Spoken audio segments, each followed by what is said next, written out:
Glad to have you with us. This is Business Incorporated, and I'm Bisi Adebayo. Coming up today, African economies struggle as the trade war between the U.S. and China intensifies. And South Africa wakes up to another wave of attacks and looting of foreign-owned businesses in central Johannesburg. The United Nations uses Farm Project to help women run profitable businesses in Central African Republic. Let's kick off with the markets here in Africa, where the numbers are largely positive at intraday.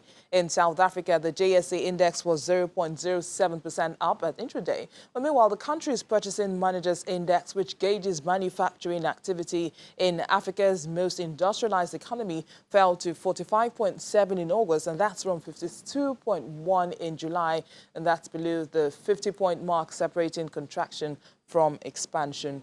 Here in Nigeria, the All-Share Index was also in positive territory at intraday, thanks to gains recorded by the banking, oil and gas, consumer goods, and industrial sectors.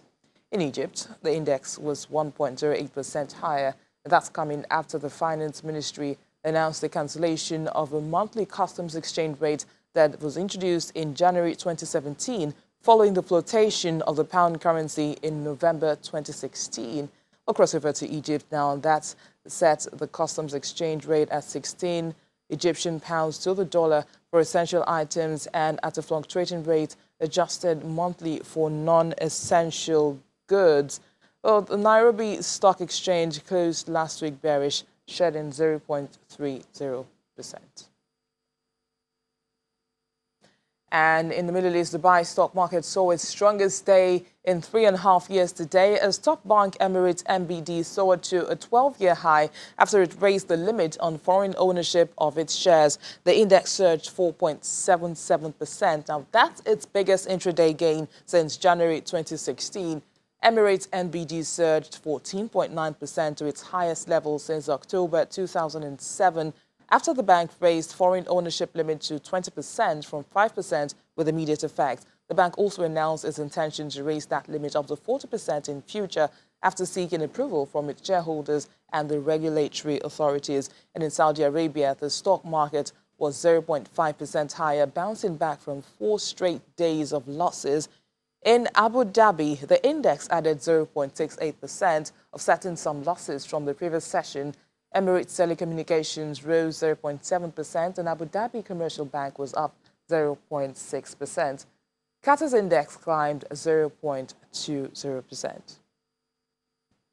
And in Europe, stocks traded higher today as China and the U.S. kicked off a new round of trade tariffs on one another's imports, despite signs that talks could resume in September. For these and more, let's talk to Orich Batts live from the Frankfurt Stock Exchange. It's good to see you, Orich. Hi, good to be back. So today marks the day new tariffs are being imposed by the United States and China. How is that impacting the market and the sentiment where you are? Well, when you look at the volume of the tariffs involved and the consequences for companies and for economies, the reaction here is totally absurd. It's not to be understood. The shares are going up here in Frankfurt, even more in some other markets like London or Milan. But there are a number of explanations. One, which is always an explanation in the market, is one saw this coming. It's not coming unexpectedly. Then the second part is, yes, there are these tariffs, but there are also still prospects for the ongoing talks leading to a positive end. And of course, the possibility that tariffs again will be called back and that the world will come to a better economic place. Those hopes are still out there with President Trump himself in the United States saying, yes, there are still talks ongoing. And I think the third reason why the market is pretty moderate start to the week is that there's positive economic data from China, where tariffs are already in place and where they are already hurting the economy. But the Purchasing Managers Index there, it turned out unexpectedly well, rising above the level of 50 points, and that's important in this index because it means that the economy on the whole seems to be headed toward expansion. A number of reasons, but still, of course, with the magnitude of the importance of these tariffs, it's something that really has to be interpreted. Well, we'll see how all that plays out in the coming day. Now, yesterday's regional elections in 2 federal states in Germany saw the right-wing populist AfD party make huge gains. Now, the two parties governing together in Berlin in the coalition, the CDU and the SPD, suffered huge losses. How is this reflecting into the market? Well, I think one economist based in London for a German bank summed it up when he said it's bad, but it could have been worse. It's bad because the established parties, especially the two in the Grand Coalition in Berlin governing the whole of Germany, the CDU and the SPD, suffered huge losses, both in Brandenburg and in Saxony. And the AfD, the right-wing populist party, enjoyed huge gains. And the silver lining in this is that the two parties, the CDU held on to its lead as the major party in the federal state of Saxony. So it will be up to it to lead the new government. One doesn't know what kind of coalition will be behind it yet. Will have to be a coalition. But that's positive news. And the other piece of positive news is that the Social Democrats had a kind of a success, if you will. Yes, they had huge losses in Brandenburg, but they also have basically the job to form the next government again in Brandenburg. The SPD has been seeing the minister-president of that state ever since German unification and since Brandenburg became a state in Western Germany. So this is seen as a message that the two parties governing in Berlin in the federal government came out of it with a black eye, if you will, but no reason to end the Grand Coalition after this defeat at the polls. Now, just before you go, Orich, what are we likely to expect from the markets this week, and how is Europe prepping for Brexit? I think, yeah, more attention from Brexit. People very, very closely watching what Parliament is going to do in response to Boris Johnson's wanting to suspend Parliament. And also there will be news from Italy, which will be deemed very important. People are watching whether there will be indeed a new coalition that's in some way hospitable, digestible to the markets in Rome. The Five Star maybe getting together with the SD. That decision is expected tomorrow. That will be decision is expected tomorrow and Wednesday. And Wednesday there will be a huge decision here affecting one of Germany's oldest industrial companies and a stalwart in the DAX. The Deutsche Börse, which determines who is in the DAX here, Germany's Dow, if you will decide whether ThyssenKrupp will be able to remain in the DAX. It's the steel company and auto supplier has had such a hard time that its stock has dropped so much that the weight in the stock market probably won't be enough to sustain it in the DAX. And this would be a move that would, of course, affect the company. It would affect its investors. But it's also just sending a clear message to Germany and to the world. In the DAX, yet another company that hasn't moved into the new times. It's making steel, that's supplying automakers using conventional engines, just doesn't seem to be making it with the investors. Thank you, Orich, for those updates, and we'll see you again tomorrow. Well, let's turn to the UK now, where manufacturing output slumped to a 7-year low in August as uncertainty over Brexit and a global economic downturn hurts demand. The latest survey shows the manufacturing index fell to 47.4, and that's down from 48 in July. This represents the 4th consecutive month of contraction. Juliana Olayinka is standing by at our London studio to tell us more about this and today's equities performance. Hello, Juliana. It's good to see you. Good afternoon, Bissy. Nice to see you. Now, let's begin with the UK manufacturing output, which has fallen again. Now, is this an alarm bell for the UK?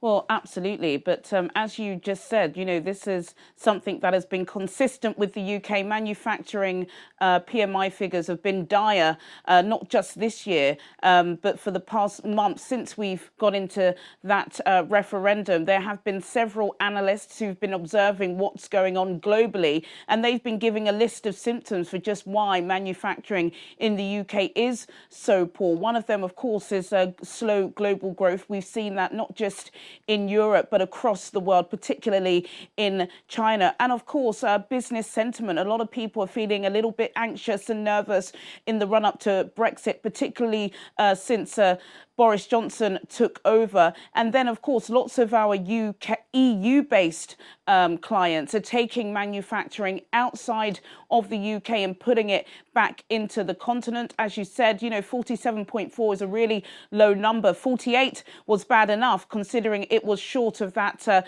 50 benchmark. But yes, manufacturing the lowest it's been in 7 years. So how have the markets responded so far to that economic data? Well, interestingly, I think it's a new month, so of course they're trying to have some positive sentiment in the city. The FTSE All-Share is up 1.24%. The FTSE 100 is up by 1.41%, and the FTSE 250 is up by 0.60%. Now, in currencies, sterling is at a 2-week low. The British pound is down on the US dollar by 0.63%, down on the euro by 0.49%, and down on the Japanese yen by 0.60%. Oh, it's a new month, Juliana, and Brexit, of course, still remains on the front burner. What are your expectations for the new week and the month of September? Well, we've actually got some breaking news out of the UK. Though nothing has been confirmed, sources close to Downing Street are saying that Boris Johnson is expected to call a snap general election within the next 72 hours. Of course, tomorrow, for the first time since their summer recess, lawmakers will face him in what's expected to be a very fiery session in the House of Commons, where they're expected to try and push through at record-breaking speed some legislation that will stop this no-deal Brexit. And what will happen then is that Boris Johnson will have to return to the EU with, his tail between his legs, asking for an extension, which is something he doesn't want to do. That's his entire mandate, that deal or no deal, he'll be leaving on the 31st of October. But, of course, he doesn't have a majority, and there are several senior Tory members who were against his proroguing of Parliament last week. And now they're saying that if indeed he doesn't manage to secure a no-deal exit from tomorrow, then there will be a general election. It's risky, but of course there are two questions really that voters in the UK have to face. That's one, do you want a no-deal Brexit? Number two, do you want Jeremy Corbyn as your Prime Minister? And Tony Blair, he was the former Labour leader, the former Prime Minister. He was speaking earlier today, and he said, and he advised Jeremy Corbyn not to accept Boris Johnson's snap general election decision, if he indeed does do that. And he should instead try and push for a second referendum. But of course, Bissy, there's lots to discuss, and I'm sure I'll be catching up with the rest of the team later on today, because it seems as if Britain will be heading for a general election sometime soon. Absolutely, Juliana, and everyone will be watching to see if it's a risk worth taking. Well, thank you for those updates, and we'll see you again tomorrow.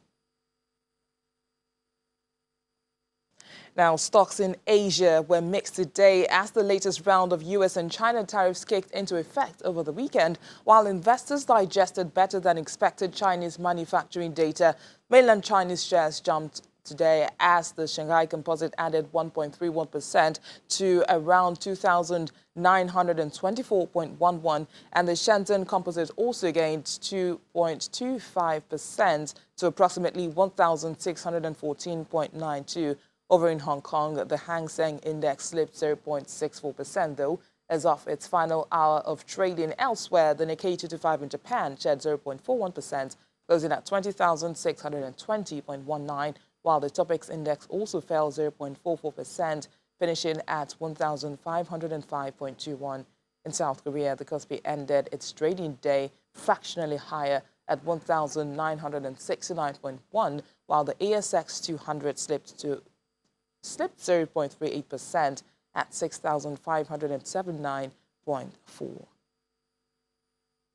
The markets in the U.S. are closed today for the Labor holiday, but on Friday, stocks were little changed as investors took a breather following a wild month of trading. The Dow Jones Industrial Average closed 41.03 points higher at 26,403.28. The S&P 500 ended the day just above the flat line at 2,926.46, and the Nasdaq slipped 0.1% to 7,962.88.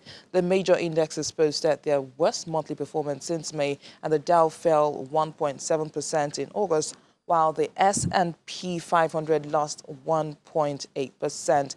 Nasdaq pulled back 2.6% as the U.S.-China trade relations rattles investors.